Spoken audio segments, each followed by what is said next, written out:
Inya kumketera Mugi TV kaendi buch jopiny chakore sani maeka mogoyo mbaka mar wach mar mbaka monego twak monego benin kind Azimio gi Kenya Kwanza. Reverend Canon Evans Omolo, men Provost All Saints Cathedral kata jata tije All Saints Cathedral ni kodwa ka erokamano inya kumiyo wasichegi. Erokamano jadong Trevor. To jodolo ncha dwani mondo rwak gi e twak manie kind Kenya Kwanza gi Azimio.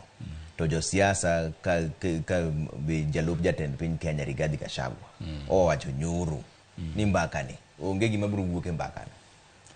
Mano bende en wach mane kare.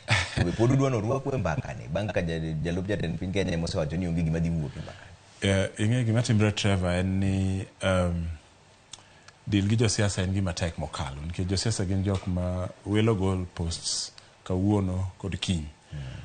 Iparo ni wasebedo e twak ka mang'eny an kaachiel gi jodolo mamoko gi jonon weche siasa mamoko mopogre opogre e ndalo mane ng'anyo obagi kendo dhuro kendo ne ketho mwandu kod ngima miyo ngima ji lal e pinywa ka. Luong makende mane waketo en ni mondo ji obed piny, mondo ji otwagi. Ok ne en duond kanisa kende kata duond josiasa mamoko kata gi civil society nyaka the international community ni wabeduru piny mondo owuo. Omiyo kanye bura ma dwe mar adek nogore piny ma nyochako juke mochako kete kendo koro twak dhi wuok. Gimonego wawach motegno ni josiasa onego hore mondo yie mondo twak ma kind bade koni kod kocha mar siasa odhi nyime. Okay.